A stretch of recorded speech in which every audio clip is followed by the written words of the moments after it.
Welcome to LOA Today. I'm Walt Thiessen. With me today is longtime listener, poet laureate, and Taya Master Anne-Marie Young. This is your Daily Dose of Happy.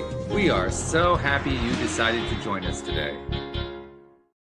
You know, Anne-Marie, I was just thinking that we always have a good time here on the show, right? And there are some days that go better than others. Sometimes the guest is better, sometimes the guest isn't quite as good. Sometimes we're on, sometimes we're off. I mean, things like that happen. But not too often do we end up with a situation where the technology is giving us a hard time and the guest is giving us a hard time at the same time, except today. Today is going to be one of those days. It's going to be. Yeah, you could tell. Our guest is Anil Gupta, and he subtitles himself as the Love Doctor. His idea of love apparently is to tease you by telling you things that aren't true and then laughing at you. So you have to be ready for this. And there are so many people that are gullible. We're those people. We're all those people. And if you can't laugh at yourself, something's wrong. Is that it? We're done? Yeah, we're done. That's it. That's it. Well, thank you very much. We'll see you next time. Today. Oh my goodness. No, this is going to be fun. This is going to be crazy, but it's going to be fun. And I always have to kind of bring in the hard part first, because that's what kind of sets up the storyline. And Anil, you went through a really hard part in 2008. I had a tough 2008. Mine doesn't come close to yours. Not that there really things that you have to compare, but you went through a pretty tough time. Tell us that part of the story, and then we'll go back to the laughter part. Yeah, sure. So I basically lost everything in the stock market, real estate, and I was on the verge of suicide. And I had to tell my wife, obviously she's going to find out.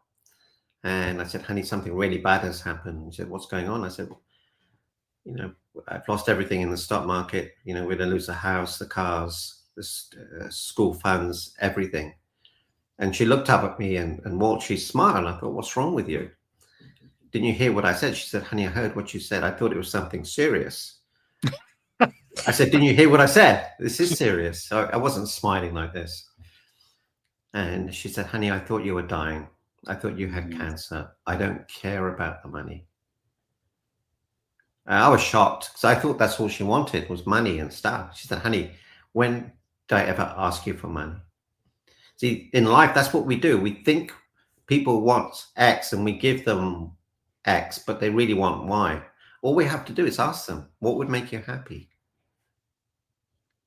It's very simple, but we complicate things. I complicate things. We're good at that. Yeah, and we are good. It's skill, really. It is, yeah.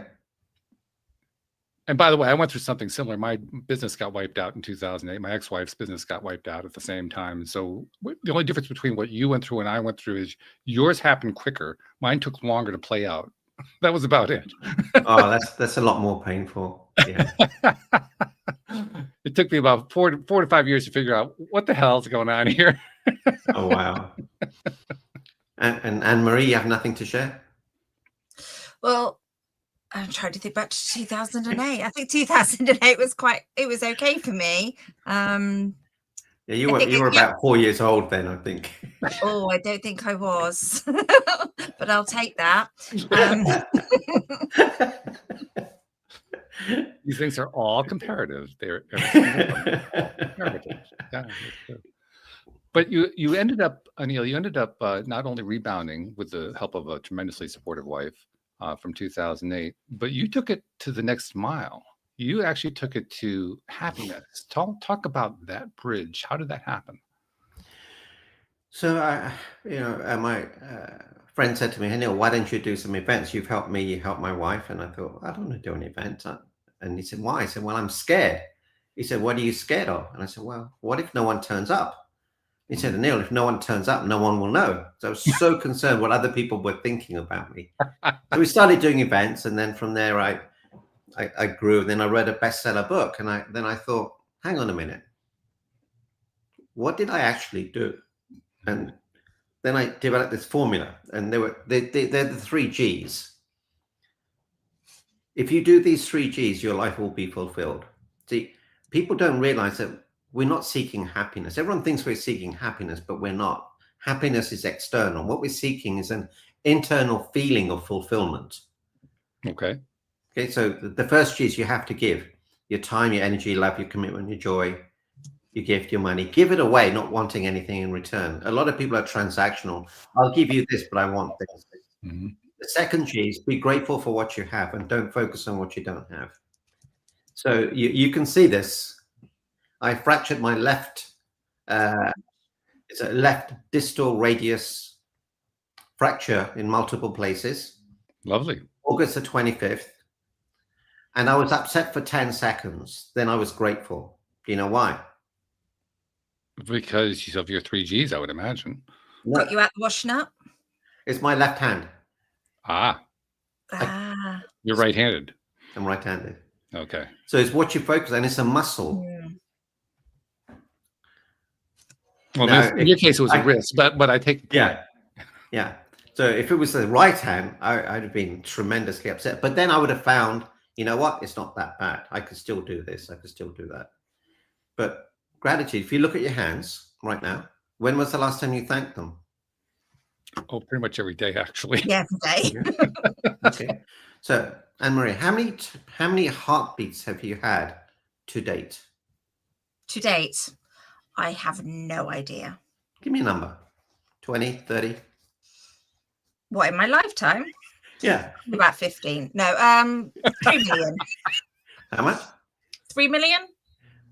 Probably 30 million. I don't know. 1.5 billion. Wow. Now let's look at the numbers. Say we do 70 beats a minute. Okay. Mm-hmm. That's 4,000 beats an hour. And approximately 100,000 a day. Gosh. It's incredible. And the heart is 4 chambers. They all have to work in perfect sync. Mm. Mm. You It's know, pretty remarkable. if you look at, we have cars that have pumps. We have pumps in the house. We have motors. How many times do they pack up? Mm. True. It's amazing, incredible. And not only does it pump, but it pumps to every part of the body. Mm-hmm. Unbelievable. There's no stagnant areas. There's no blockages. It does a beautiful job. But we're not grateful for that. Skin, our ability to walk, see. So it's a muscle. Most people focus on, I don't have that. I don't have a nice car. I don't have, that relationship. I don't have that. But we just have to teach ourselves, what have you got left? Mm. Very true. Yeah. And the third G is you have to grow emotionally, physically, spiritually, mentally, and financially. Now, whenever there's an upset in your life, you're not going to feel as happy. Then you ask yourself, which of those 3 Gs is the lowest? Now, if you have bad news, it's normally an emotional situation. But if you're not sure why, so you know what, I haven't given for a while, or I'm not being grateful. Why don't I start giving? Perform an act of service. In the moment you perform an act of service, all the pain and suffering disappears because you're not focused on you. And we're just not taught that. We're taught me, but it has to be acts of service. I was reading today, the Japanese children are taught hardship. They're taught to serve other pupils. That would never happen in traditional schools. No. And it's part of giving. Teach our children to give. Teach them to be grateful. Teach them adversity. A lot of kids nowadays don't know how to handle adversity because they've been so protected. Of course, by the same token, adversity is what teaches them the gratitude. Yeah. But as parents, what happens is we go through adversity, then we say, oh, I don't want my kids to go through what I went through. So then we make them enabled and entitled. Mm. The greatest gift you can give your kids is this: give them the ability to handle life by throwing adversity at them that they can reasonably handle. But you very rarely do you see that. Yeah, that's pretty much what I say to my kids, is my job is to turn you into an adult that can survive in the real world, and to have I would change the wording. I would change the wording, Anne-Marie. I wouldn't say survive. I would say thrive. Thrive, yes, much better word. Languaging is a big difference. Yes. How old are your kids? I've got a 13-year-old and a 9-year-old. Okay, so when you pick your 9-year-old up or your 13-year-old from school, what do you say to him? How was your day? Yeah. Anne-Marie, never ever say that again. Okay. Because you're interrogating him. That's what he feels. He's had a tough day at school, and the last thing he wants to do is regurgitate stuff at school. This is what, in my coaching practice, this is what I say. Turn down the windows, put his favorite music on, wrap it up loud so everyone can hear it. Okay, and then when you pick him up, don't say a word. This is what you do. Drive off. After 2 or 3 minutes, hey, son, what was fun, exciting, magical about today? Not was there anything fun, magical, exciting? What was? Then he has to say something. Yeah. And he could say, oh, when the bell rang. Oh, great. And then say, hey, son, what would you like to do right now? What would make you the happiest boy in the world right now? I said, Mum, if we went for ice cream. Okay, let's do it. So he thinks you're amazing. Obviously, you don't do this every day. But his friends are going to say, your mum's amazing. Your mum's so cool. Yeah. So when we ask better quality questions, we get better quality answers. I wonder if it's the asking of the questions, or I wonder if it's the attitude behind the asking. Yeah, it's both. It's an energy. You know, because you spent time getting there. You're having to wait around for him. You know, you can ask him, hey, you know, what was exciting about school today? What was fun? What was funny? What did you, you know, when people say, what did you learn? You know, that puts a pressure on him. So, oh, I've got to learn something. Oh, I've got to perform. You know, let them do what they need to do. They'll learn. Well, it's not just kids either. I mean, because I'm thinking, for instance, I'm 2.5 years divorced. I'm in the process of developing a new relationship, and whenever we get together, one of the first things I'll ask her is, "What's going on? Anything interesting happening?" And I don't say that to be in any way, you know, interrogating or something like that. I'm genuinely interested. I want to find out. Yeah, that's slightly different.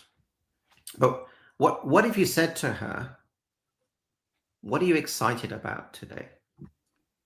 What was magical about today? What was fun about today?" Actually, we do have another thing like that we do too. But yeah. my point is, I'm okay with either one because of the energy behind it.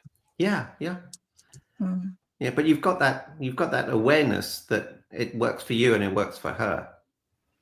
Yeah. Is she there? I can see the glisten. I can see the glisten in his eyes. I'm checking our viewership numbers right now just to see. Okay.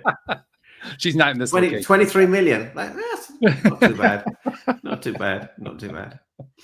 At least you can't have minus numbers. That's really bad. You have minus 10 or something. Yeah. No, I don't even worry about that too much. I mean, the way I would look at it is, I believe that humans in general, not just adults, not just children, humans in general have a tendency to focus on negatives rather than positives. We tend to focus on what's wrong rather than what's right. So I'll tend to, when I say wrong or right, I don't mean morally. I mean what's going well, what's not going well. And so I'll tend to try to adjust whatever it is I'm saying, whatever it is I'm thinking toward, what is it that I like, or what is it that I would like to have happen, rather than what it is I don't like, what it is that I would be critical about, something like that. And for me, that produces a more positive vibration, a more positive feeling about things. So that's the way I tend to go about it. So I'm intrigued by what you're saying. I'm just thinking, I just do it differently. That's all. Yeah, that's fine. And you know, if you get some observations and some insights. So oh, here we go. Is this glass half empty or half full? Which half? What would you say? I'm a half full kind of person. So okay. What if I said to you it's refillable? I would be surprised if it wasn't, actually. Yeah, but most people do. It's either one or, but there's always another. Another way is, you know, if you give your kids a banana, Anne-Marie, and ask them to peel it, the right way. They'd peel it the wrong way. You know the stem? Yeah. People peel it from there, but you actually have to peel it the other end. Oh, That's- really? Stem becomes the handle. Yeah.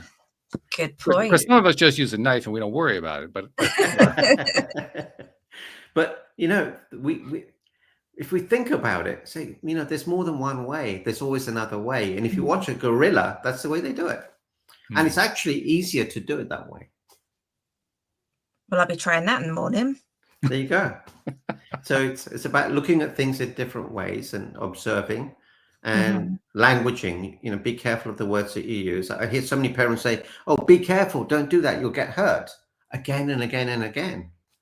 Let's just see what happens. that's a really good policy, I believe, because the more that we offer what's the word I'm looking for? The more that we offer unsolicited advice, the more we end up in undesirable territory with others. Now, if it's solicited advice, if they're asking for advice, if they're asking for assistance, that's an entirely different thing. But when it's the unsolicited part, almost anything that you say can be a problem. Yeah. And you want them to come to you. But if you're always lecturing them or criticizing them or, you know, asking questions of them, they're going to feel uncomfortable. But let them come to you. And when they come to you, they'll come to you with problems. That's what you want. Say, Dad, I'm having a problem at school. Great. Well, what's great about that, Dad? Well, honey, whatever it is, we'll fix it. You don't even know what it is. Honey, whatever it is, we'll fix it. So we're teaching them that everything is fixable. There's always another way. There has to be another way. How can we do this differently? I ask my kids, what do you need? Do you want Mummy to do this? Do you want Mummy to stay away? Do you want to sort yourself? What do you need? Okay. Another question is, what would make you happy? How could I be a better mother? How could I be a better wife? How could I be a better daughter? How could I be a better friend? You know, if you ask your husband, hey, what could I do to be a better wife to you? You know, he might say, leave. I'd be surprised. But these are great questions. You know? You know, men want respect, women want love. So if you ask your husband, what can I do to make you feel even more respected?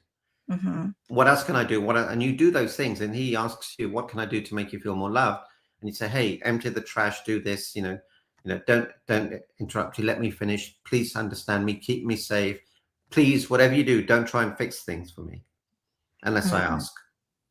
And then you say, oh, okay. But it's that communication. Now, one day, years ago, I would always leave the toilet lid off.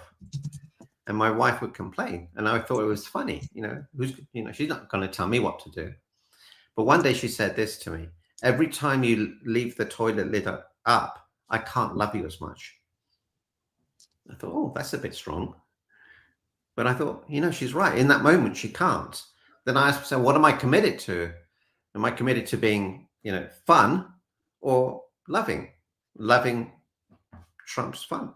So that was an easy fix. So, you know, languaging like that makes huge difference. One of the themes that I tend to hammer on here quite often here on the show is the theme of self-criticism. And the reason I focus on it is we're all really good at it. And most of us engage in it quite frequently. My favorite way of expressing it is that if we treated our friends the way we treat ourselves, we wouldn't have any friends because we're really pretty rough on ourselves. So I guess if I turn this into a question, my question is, isn't that really the source of all the ways that we tend to frame questions or frame requests in ways that are counterproductive because we're actually starting from a position of self-criticism? Well, I mean, there's various factors. There's self-criticism, there's unworthiness, not being loved, not being good enough, not being smart enough, not belonging. And the issue is this. So when a baby's born, we have a grandson. He gets maybe 1,000 kisses a day. He's 18 months old. So it's a rough life. Yeah. And then, you know, when he goes to school, or whatever, kindergarten, whatever, the amount of attention he'll get from the mum is drastically removed. Mm-hmm. Then when he's at a bigger school, he has to perform. At the moment, he can poop, he can do all sorts of things anywhere he likes and get away with it and be loved for it. But there comes a point when the mother says, no, I want you to behave. I want you to get better grades. I want you to, be a better athlete. I want you to do this. I want you to learn the piano, this and this and this. Then it becomes transactional. So the baby's thinking, oh, I've got to do something in order to get love. Mm-hmm. I've got to behave. I've got to perform. Right. And that's a big shock. Oh, yeah. And when they go to school, they're told to sit down and shut up. Mm. Yeah, you can't boast at school. If you boast, people will pick on you. Mm. So that's where it all starts. You say, oh, I better keep a low profile because if I excel, I'm going to get shot down. So it's a muscle. And again, if you're taught at a young age, I call it the AIM principle, always improving myself.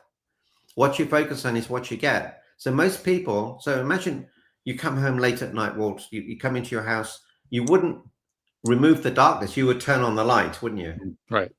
But most people in life, they try and remove the darkness. Mm. They try and remove the negativity, hoping that there is positivity, but you can't do that. So all you have to do is be the light. When you are the light, everything around you changes. The people around you changes. And there's a really funny thing that goes along with that, because you're right. There are so many people who go through life trying to turn off the darkness. They don't really think of it that way, but that's what they're trying to do. And then they don't understand why the results don't change. But see, that's the part that really bewilders me. I can get that, okay, they keep trying the same thing over and over again, but why are they surprised that it doesn't change the result? That's the part I don't quite get. Well, they're not surprised. Yeah. See, they think that if they do something, that they're going to fail or they're not going to be able to do it. Then as human beings, we love to be right. Mm. So they'll say, hey, I did that. Oh, I did it again. It still didn't work. Oh, I knew I couldn't. I knew I'm not good enough. I knew I'm not smart enough. I knew I'm not deserving. So they gets reinforced and it creates a neural pathway so that, you know what BS is? Well, I can't wait for your version. Well, it means that, but they have a belief system that's the way life is. Yeah. So they're full of BS. They're full of belief systems. Men are, women are, kids are, teenagers are. And that's what, if they believe they'll make it happen, or they'll sabotage their relationships just to be right. Well, I mean, belief systems can work both ways, though. I mean, I don't think it's even possible to live without having a belief system. No, we all have them. I'm not saying they're negative or positive. Yeah. They're both, but I'm just saying we have those belief systems. If I was shopping one day with this Indian girl, and she said, "Did you see that? Did you see that?" I said, "See what?" Oh, she jumped in front of us, or they served that white woman first. I said, "What are you talking about? I'm not looking for that." But if people are, they'll find, oh, did you see that look they gave me? Yeah. What look? Mm-hmm. It's all the DS, the stuff in their heads, and they want to be proved right. They're looking. It's called the reticular activating system. They're looking for stuff to confirm how they believe. Yep. I don't look for that stuff. That's the nice thing. The RAS is reprogrammable. You can program it to give you and filter whatever you want to filter. Yeah, absolutely. Yeah, that's one of the great things about the neuroplasticity of the mind. We aren't locked in to a belief system. We're not locked into a pattern. It doesn't matter how deeply ingrained it is. I mean, it is more difficult. The more deeply ingrained it is, it's going to take more to reprogram it. But it doesn't matter how deeply it's ingrained. We can still reprogram it. It's still possible to do it. Absolutely. I mean, look at people who've gone through adversity. And the secret is the desire, the intent, and the action. You can have the desire and have no intent. You can have the desire and have the intent, but no action. So you need all three. I just made that up, by the way. That's mine. Don't steal that stuff. Well, I'll add to it. You also need the repetition of it. So the repetition actually builds it into the neural system. Yeah. And that's where the action is persistent and consistent. Yeah. And then, you make adjustments, and that's where the awareness comes in. Then you have anticipation, adaptation, innovation. Yep. So, okay. Well, I'm intrigued by the fact that both of us, and Anne-Marie too, maybe not in 2008, but all three of us have been through stuff that led us to a more positive path like this. So the question I'm going to ask you is, do you think that's a regular pattern? When somebody goes through crap and comes out the other side, do they just start taking on a more positive pattern afterward? Because my impression is that's not necessarily true. No, you have two options. You can either become a victim or a victor. Mm-hmm. So you can have a set of twins go through exactly the same circumstance and have totally different outcomes. And what it is, it's the decision that you make when you're right down the bottom. What decision are you going to make? What action are you going to make? What's your commitment? How much energy you're going to put into this? But the golden rule to be successful is you have to get out of your own way. You have to serve. You have to do something for someone else. Well, I think service actually comes out of coming through that other side, though. Yeah. I mean, it's not like okay, I'm in the midst of the depths of despair, I'm going to start serving now. That's not the way the mind usually works. Usually what happens is you come through, you find tools that work, and then you want to serve because then you have something to give. But until then, it doesn't even occur. Well, actually, it worked the other way for me because I started serving. Then I noticed I felt good. I felt at peace, and I thought, why is that? Okay. Oh, that's what I've been doing. Okay. See, because the feeling I was getting was not that negative, painful one that I was getting before. Yeah, big improvement. Yeah. So, and then I was, thinking, oh gosh, I wonder how much these are worth. And then the gratitude, not a lot, really. So. Well, quite a bit, actually. I mean, I'm very grateful for mine. I wouldn't be able to do most of what I do without them. So I'm all 10 of them. I want every single one of them. Yeah, and, when you lose one, never mind, a hand. Oh yeah. You notice anything that you do. I was taking this shirt off and I clipped my thumb, and oh my God, that's so painful. But that's that's awareness. It's all around awareness. Awareness gives you clarity. Clarity gives you focus. Focus gives you action. Action gives you results. Results gives you momentum, which gives you everything. You cannot be happy. You cannot be fulfilled. You cannot be joyous without awareness. I remember when I was growing up, I was in my teens. There was a family friend, a woman who had been mowing the lawn, and she made a mistake with trying to clear the mower with the mower on, and ended up losing her left ring finger. It happened to my uncle. Yeah, and of course that's a tremendous loss. It was particularly so for her. She was a piano player and a piano teacher. No. So she had to learn how to play with 4 fingers on her left hand, 3 fingers on a thumb, and a full 5 fingers on the right hand, which is great for piano because most of it happens on the right, but there's a lot that happens on that left hand, and that left ring finger comes in very handy on the keyboard. So to teach yourself not to use it is a really big deal. But in the process, of course, she also had to come to appreciation not only of what that finger was, but also what the other 9 fingers still did. Yeah. It just made it real. Yeah. Yeah. Really. So, I mean, I mentioned the story not because I advocate that people do that, but because I advocate appreciating it now so that you don't put yourself in that position in the first place, because you don't want to have to learn the lesson that way. I mean, that's what often happens. We go through life and we experience, in some cases, really hard lessons. I mean, you went through it in 2008, I did too. But that's not the normal case of events. The way I like to express it is that it's like the universe is constantly tapping you on the shoulder. And when you don't listen, it taps a little bit harder, and then it gives you a shove, and then it really pushes you, and then it slaps you across the face. And if it's still not listening, it gets out the 2x4, and that's 2008. Yeah, it's so true. Yeah. So pay attention to the signals, before they get too drastic. Yeah. I mean, that's where the awareness comes in. Yeah. Mm-hmm. And I think probably the hardest part is when you go through something really tough and you realize that the signals were there all along. And you say, I ignored them. I didn't think they were important. I just kind of said, well, I'll deal with that later. Yeah. Well, guess what? It's later. There's always a later. Yeah. Yeah. It's funny. It's not a matter of if, it's a matter of when. Mm-hmm. Mm-hmm. And it also works the other way too. I mean, it works on the positive things. If you have little nudges about the positive things, if you grab those early, they turn into stuff that's really big a lot quicker. If you wait till the last second, you can still actually turn things around. It's just harder to do at that point. It's easier to do it when it's in the easiest stages. Yeah. And that, I think, is one of the most ironic things about life, because the easiest stages are the stages where nothing seems to be happening. And just, we're going through life and just, normal things are happening. And we're like, well, that was not too bad. That was not too good. Just little stuff like that. It seems to add up to nothing.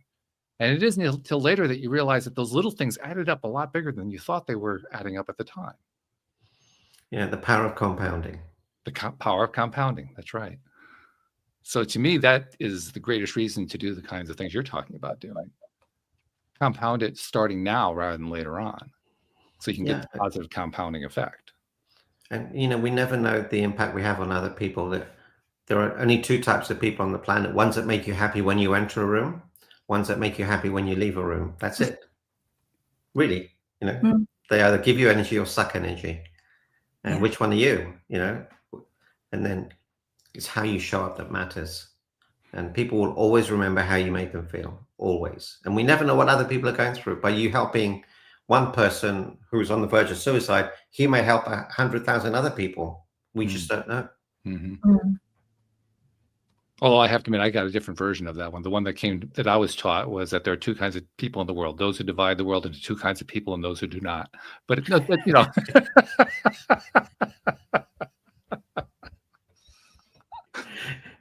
just goes to prove there are lots of ways to divide the world into two kinds of people. Oh, they're the mathematicians, and they're the people who do spelling bees and the people who don't do spelling bees. That's right. Oh dear. But it's serious, though. It's a serious point that you're making, and a valid one, that we get to decide which kind of person we're going to be going into the room. It's not that, that was the thing that I thought I didn't have any control over. There was a time where I didn't actually believe that I had control over how I would respond to something, how I would feel about something. I literally believed that responses and feelings were dictated by the thing that I experienced. So if I experienced a sad event, I would feel sad. And it wasn't until my ex-wife demonstrated for me that I could actually feel something different from what I was expected to feel. First of all, it was a shock. And second of all, I thought, well, that's got to be a mistake. I couldn't believe it. And then when I finally realized that it was true, then I felt sheepish, like, oh my God. I mean, because it took me 55 years to figure that one out. Well, you did, you see. Most people eventually, most people die at 25 and then get buried at 75. They just lead mediocre lives. Yeah.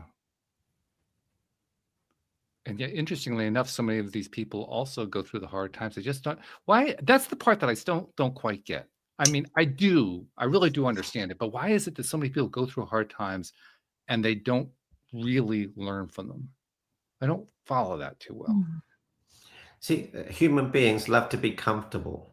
Yeah. And what the growth comes when we're uncomfortable. And what we have to do is become comfortable about being uncomfortable and uncomfortable about being comfortable. Yeah, I think you've hit. That's when we're going to grow. Yeah. Because the tendency is to stay in that very comfortable place. Yeah. It's uncomfortable, but it's at least they know what they're getting. Yeah, I call it familiar rather than uncomfortable, because there's nothing, to me, there's nothing comfortable about an uncomfortable zone. It's more familiar than anything else. Yeah. But even there, though, I still have trouble with that. How long does someone have to stay in an uncomfortable, familiar place before they finally say enough? And I guess the answer is going to be different for every person.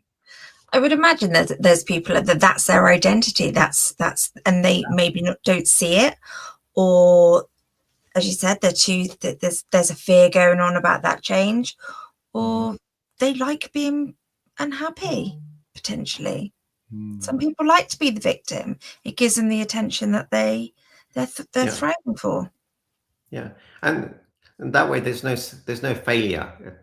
If they don't try, they can never fail. That's true. Because there is a definite, almost a societal belief that you shouldn't fail, which is ludicrous, but nevertheless, it is widely believed you don't want to fail. Failure is horrible. And in my world, there is no failure. You do something and it didn't work, just do something else. There's no failure unless you deem it so. What most people are concerned about is what other people think of them. It's just a learning opportunity. Yeah. If you fall forward. Yeah. There's a golden rule. You just have to pick yourself up one more time and you fall down. That's it. For me, the defining terminology is the word sin, because that's in Christian circles. It's like the big thing. You're not supposed to sin at all. And then when you look at the origin of the word sin, you find that it means miss the mark. That's it.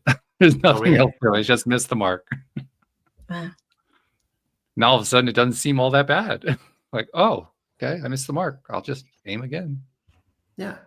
Aim for the stars. You hit the wrong star, but you've hit the star. That's true. You aim high enough, you're going to hit something worthwhile. Yeah. That's the other thing. We tend to undersell ourselves, don't we?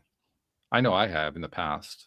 We tend to aim low, aim for the stuff that it seems safe, because we're stuck in that uncomfortable familiar zone where safety is paramount.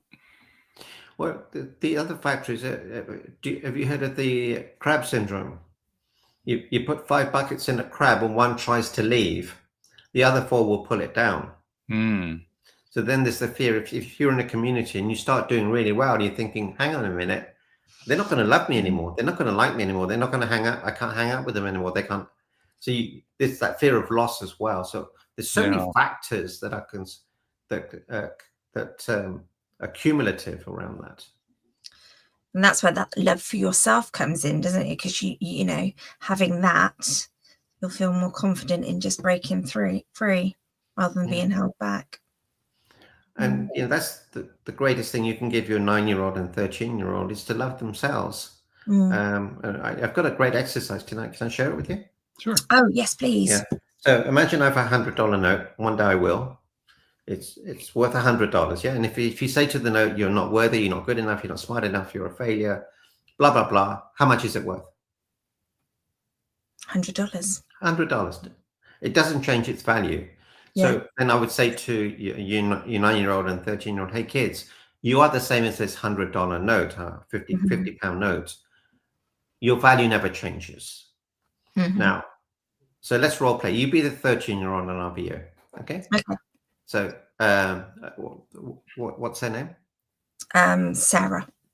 You have to think about that. Well, there's 2 of them. Yeah, they get called everything. It's like Dave, Barry, what's your name? So Sarah, how much is this £50 worth? How much is it worth? £50. Actually, it's worth a lot more. Okay. How? Okay, so I can give you this £50. You can take it to Asda and buy £50 worth of goods, correct? Yeah. That same £50 can go to another store and buy another $50 worth of goods. Then it'll bring another $50 worth of goods, then another £50 worth of goods. So wherever it goes, it brings value. Yes. Now, Sarah, that's the same with you.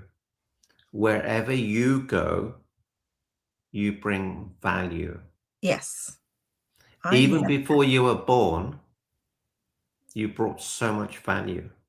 Do you know that? Very true. I hope she does. Even before you were born. And the day you were born, you brought so much value and so much love into the world. Did you know that? And nothing has changed. And that's so true. We don't think of that all the time, but I just remember when the love I felt when I first became a mum was just from that moment. Yeah, it's beautiful. Yeah, congrats. Thank you. The kids need to know that. The only reason kids or anyone commits suicide is a lack of worthiness. If we can increase their worthiness, they'll never even think of doing that. Ever. And of course, the challenge that's associated with that is that we can do what we can to help increase their worthiness, but ultimately they're the ones who have to increase it. They're the ones who have to see it. They're the ones who have to do, but they need tools. Yeah. they need insights like this. They need a methodology, a protocol, a system, or someone who can explain to them. But they're constantly beaten down by social media, by what their kids are saying, what their friends are saying, what's going on, and eventually if you don't catch it, they're going to break. There's a breaking point, and we don't know when that is. Well, we do. We just don't want to think about it. The breaking point is where they commit suicide. Yeah. And it happens. And people say, oh, I had no idea. He was such a happy child. Which shows they weren't really paying attention. Yeah. Everyone's doing their own stuff. Yeah. Yeah. That's the thing that's consistent with all such tragedies. There are lots of warning signs. I mean, there are reports. We all hear and read the reports. Nobody ever saw this coming, but it's not true. There were always signs that somebody was seeing that something was coming. It's just that they weren't paying attention. Yeah. One of the most common ones that I've heard about is, here in the U.S., one of the big topics, of course, the rest of the world thinks it's a big topic too because it gets so much coverage, is shootings, particularly school shootings. And the perpetrators of school shootings, almost every single one of them is a loner who was unaccepted, who was outside of the cool kid group, and who had a hard life at home at the same time. And it all added up to a really horrible result. So when we say that we don't understand why it's happening, and then we say, well, it's because of the guns or it's because of the this or that, we're saying we're not going to pay attention to what's actually happening. That's what we're driving at. We're not going to actively look at what's going on with the kid. Yeah, and the biggest mistake parents make is that they don't get into the child's world. That's what you have to do. Experience what they're experiencing, fear what they're fearing, see what they're seeing, listen to the same music. Who are they following? Who are their friends? We would make it a big point to know who my kids hanged around with. And if there were any kids we didn't like them to be with, we would tell our kids, no, you're not hanging out with that kid. And they would say, why? And then we'd explain it to them and say, who you spend time with is who you become. If they're all drug dealers, wouldn't you be affected by them? Yes, Dad, but it may sound strange, but that's the way it's going to go. You don't want to take a risk. And one day we would always tell our kids, never ever get into a car where they've been drinking, a lot of teenagers or on drugs. And one day my daughter said, Dad, thank God you told me, because I didn't get into that car because you drilled it into me and they had an accident. No one died, but they could have died. So we have to prepare our kids and communicate with them, get into their world, sit with them, not opposite them. And then you can have a beautiful relationship with them. I think it does make a difference how we interact with children, and not just parents, by the way. I mean, we've been talking about parents, but this really applies across all of society. I mean, how about teachers, for instance? Teachers have almost as much impact on kids as parents do. And so the same thing applies there. And I would even extend it to administrators, the entire school systems. I mean, they have the same impact too. Do they give as much consideration as parents do? I'm not convinced. Yeah. In our community, we revere teachers. We revere doctors. We revere, people who come and look after you. We hold them in very high regard because they're looking after the people that we love. But that's not the case everywhere. And it's sad because they're the guardians of the people we love the most. And they're also the ones that we need to take on this kind of role more. And many of them are now in situations where they can't even do that just because of the way these various systems are set up. It becomes physically impossible for them to do that. Yeah. But that's that saying, it takes a village. I mean, I know I certainly feel as responsible for my children's friends and my friends' kids, taking that interest, letting them know I'm there. Well, it's also where I think the most important thing that any of us can do is to realize that, well, I can't solve the educational system, and I can't solve other people's family situations, and I can't solve the stuff that's going on in society. I can solve my own circle. I can do something within my own circle. And in the process of working within my own circle, whether or not I have kids, I don't have kids, but I've actually started a school. So I've had that kind of experience. But even without that, I mean, there are kids in the neighborhood that I interact with, so there's plenty of opportunities. But the degree to which I'm willing to be the kind of person that I want others to be is going to have a ripple effect. So Sure. it really doesn't matter what our role is in society. If we choose to be the kind of people we really want to be, the kind of people we would admire, the kind of people who we would like to be around, the kind of people who we would like to have an impact on the people that we care about and so forth. If we can be those people, there's a ripple effect. And that ripple effect, I think, is grossly underestimated because we don't see it. We don't notice it. So unlike that little rock that gets thrown into the still water and creates ripples that we can see, except we can see that, we can't see it in life, so we dismiss it. We say it's not really there, and yet it really is there. And the thing that always counteracts those ripples are the times when we beat ourselves up, when we stop ourselves and say, no, that's no good, or this is bad, or this terrible thing is going on, or we're a victim of this, and we start focusing on those negatives, and so we end up counteracting all of our best ripples. So really the best thing in my mind that we can do is to make our positive ripples as consistently as we can, trusting, and there is a trust that's in here because we can't see it, trusting that those ripples are actively going to produce positive results that we don't necessarily see, but they are going to happen. Yeah. There's one sentence that changed my life, and it was this: be so amazing you cannot be ignored. And if you are ignored, it doesn't matter because you're showing up the best version of yourself. Yeah. Have you heard of the story when a man's walking with his father and he's picking up starfish from the beach and throwing them into the ocean, and there's thousands of them, and the father says, "Son, there's thousands of these starfish. What difference does it make?" And he says, "Dad, it makes a difference to this one." To that one, that's right. Yeah. So wherever we walk, be the best version of ourselves. I have a 3-foot rule. Anyone who comes within 3 feet of me is going to have a conversation. I'm going to compliment them, thank them, or do something, because we never know what people are going through. They may regret wanting to talk to me. I think elevators are great because they can't escape. They can't. You have a captive audience. Dear. Now, some people create an elevator speech because they're trying to sell something. You create an elevator speech for an entirely different purpose. Yeah, I said, hey, guys, thank you for the meeting. And the topic of today's meeting is, why don't people talk in elevators, stroke lifts? Oh, dear. I love it. Yeah. That's fabulous. Yeah, because it's almost like it's a rule, isn't it? That people step into an elevator and they all have to look in different directions. Oh, yeah. Yeah, there's a lot of fear. In the old days, Marie, I grew up in London. You would just talk to people. And there was no fear, there's no worry, there's no concerns. Nowadays, we're just so concerned about what's going to happen and looking, eye contact, saying hello. It's sad. That is sad. So there's a big green by me, and lots of people do like walk their dogs or take their kids out to the parks and stuff. So there's always, there's always somebody to chat to or say hello to, and it's very community. And that's one thing I love about this. And my kids are always commenting like, "Do you know that person?" I'm like, "No, you don't have to, just to have a conversation."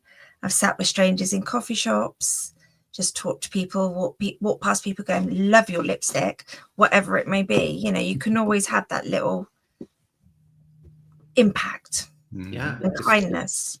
Yeah. It's a big thing. And, as we said, we never know. And, I've had people come up to me 3 or 4 years after I've done a talk and said, "Anil, that talk you gave me changed my life." I said, "When and where and how?" We just don't know, but and you feel good. And if you look at there's a Netflix documentary called The Blue Zones. Oh yeah, and this is where people mostly live over 100. And one of the things there is community. Oh yes, family. It's a big thing. No drama, no hassle. Keep active, eat the right foods, and not only will you have a long life, but it'll be fruitful. It's not just a matter of living. It's not the number of breaths you take, but the number of times your breath is taken away. I like that one. what you're reminding me of is, well, you're reminding me of a few things, but one of the things that you're reminding me of is what happens if we're in the midst of trying to improve our internal dialogue, and we do it by trying to improve our external dialogue. The way I did that myself was I decided at one point, because I needed to find some way to find more happiness in my own life, I decided whenever I went out for my frequent walks, I went out daily for walks, whoever I encountered on my walk, I was going to at least smile and nod at them. If I really felt like saying something, I might actually say something, but at the very least, I would smile and nod at them. And I'll never forget, after doing that for, I'm going to say 3 or 4 months, something like that, there was one day when I was out walking and I wasn't feeling up to it. And I wasn't really smiling. And I got this big smile back from somebody I saw all the time. And I kind of like checked myself. Am I smiling? No, I'm not smiling. Why are they smiling at me? Well, because they were used to seeing me smile all the time. But that was the first time I actually, fixed it in my head that this is a result of what I've been doing to build myself up by building other people up. Yeah. So let's just look at that. The 3 Gs, what were they? 3 Gs were gift, gratitude, and Growth. Great. So what were you doing when you were smiling at other people? Well, it was a gift. There you go. Yeah. And then all you have to do is those 3 Gs: give, be grateful, and grow. Ask yourself, where do I need to grow?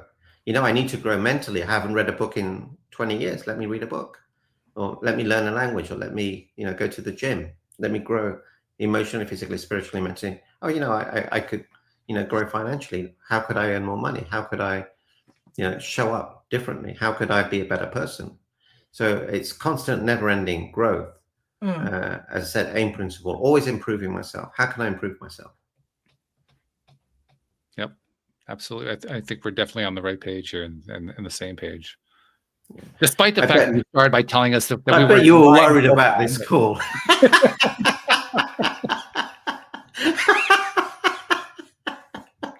But look what it set us up for. It set us up for a really great thing here. Good. And there's a lot of content here. I hope your listeners take it in, listen to it a few times, take notes. There's some game changers. There's some good content here. I'm going to go out on a limb here. I'm going to go out on a limb and guess that you actually like to hear from listeners. I love interacting with them. I love doing Q&As, because people are suffering and they just don't know how to get out of it. Mm-hmm. So if you, I don't think you have more than 2 or 3 audience anyway, so we really can't do that with you. But if we get on a proper podcast. Just remember what I said at the beginning of the show, folks. You can't believe a single word this man said. Just reminding you. We know there's 6. It's fine. Yeah, but relatives don't count. Oh dear.